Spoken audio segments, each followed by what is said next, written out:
أعوذ بالله من الشيطان الرجيم بسم الله الرحمن الرحيم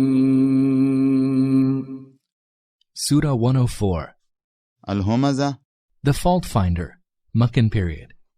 Title: The surah's opening word, Humazah, the fault finder, also provides its title. Period of revelation. This is generally accepted as a Meccan surah. In terms of its content and stylistic features too, it resembles early Meccan surahs. Subject matter and themes. This surah denounces some moral vices that had afflicted the worldly-minded, rich members of Jahiliyyah society.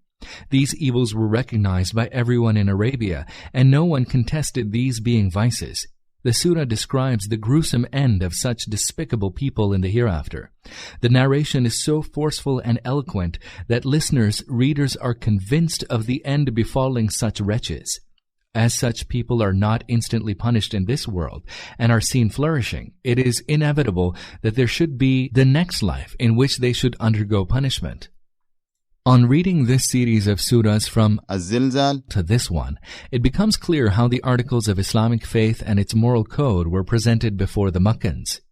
In Surah Az-Zilzal, it is asserted that man's whole record of deeds will be given in his hand. It will accurately include all his deeds, good and bad, and large and small. Surah Al-Adiyat draws attention to the rampant chaos, violence, and plundering then prevalent in Arabia. Such abuse of the powers granted by Allah constitutes great ingratitude. It also declared that not only man's deeds, but also the motives behind these will be examined in the hereafter. For the Lord knows well who deserves what recompense. Surah Al-Qari'ah projects the spectacle of the last day and warns man that his ultimate end will be adjudged on the basis of the weight of his deeds. Surah At-Takasur reproaches the materialistic mindset which occupies men until their last breath with only worldly gains, pleasures of the flesh, and lust for power. Men compete with one another in amassing riches. After warning against the dire consequences of such negligence, man is told that he cannot walk away free after having thoroughly enjoyed numerous bounties in this world. His Lord will call him to account for each of these, both how he acquired and how he utilized them. Surah Al-As categorically declares that man, both as an individual and as a community, is in loss. If he does not have faith and good deeds to his credit, society should reverberate with exhortations for truth and patience. Next in the series is the present surah, which portrays the character of Jahiliyyah chief and poses the question as to why such a wicked person should not suffer loss. بسم الله الرحمن الرحيم In the name of Allah, the most merciful, the most compassionate. ويل لكل همزة لمزة Woe to every fault-finding backbiter. Woe to every fault-finding backbiter. The two Quranic words hums and lums are almost synonyms.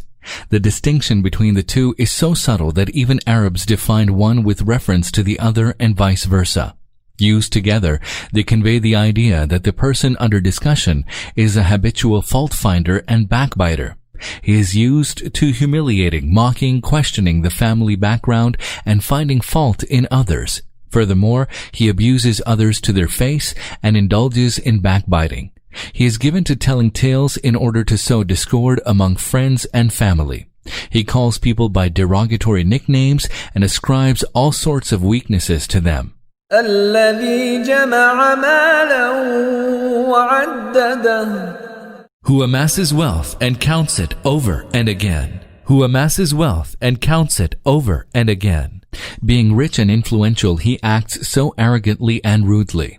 The verse highlights both the plenitude of his wealth and his extreme miserliness and excessive love of riches. يحسب أن ماله أخلده He thinks that his wealth will immortalize him forever. He thinks that his wealth will immortalize him forever. Foolishly, he thinks that wealth will give him eternal life. He is so engrossed in amassing and counting wealth that he has disregarded death altogether. It does not occur to him that soon he will leave the world empty-handed. كلا لينبذن في الحطمة. Nay, he shall be thrown into the crusher. Nay, he shall be thrown in. Nabd is used when something useless is thrown away. The rich who take great pride in their position in the world will be summarily and contemptuously thrown into hell on the day of judgment. Into the crusher.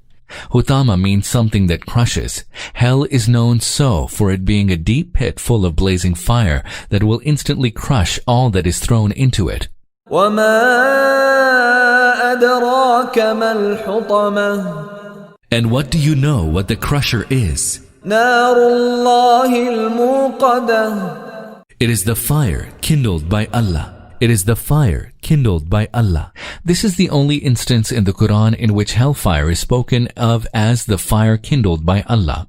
This attribution expresses not only the intensity of the fire, but also reflects Allah's revulsion towards those who had grown arrogant on account of their riches. These culprits will be hurled in particular into the fire kindled by Allah. التي تطلع على الأفئدة. The fire that shall rise to the hearts of criminals. The fire that shall rise to the hearts of criminals. The talliu, of which itila is the root word, carries two meanings. A, to ascend, and B, to inform. Afida is the plural form of fuad, which means the heart. However, it does not stand for the body part known as the heart. Rather, it signifies the seat of human emotions, perceptions, beliefs, thoughts, intentions, and aspirations. That the hellfire will rise to the hearts of criminals means that it will punish the origin of their impious acts, false beliefs, and immoral ideas. Taken in another sense, it means that it will not be some blind fire that will burn all that comes into contact with it. It will reach the hearts of culprits and punish them in proportion to the degree of their crimes. إنها عليهم مؤصدة. Verily, it will close in upon them. Verily, it will close in upon them. These culprits will be thrown into hellfire, which will close in upon them in outstretched columns without any opening. في عمد ممددة. In outstretched columns. In outstretched columns. The words fi amadin mumaddada can mean several things. A, that the gates of hell will be closed and lofty columns will be erected on them. B, that the culprits will be tied to these lofty columns. And C, that the flames of hellfire shall rise to great heights, appearing as though they were lofty columns.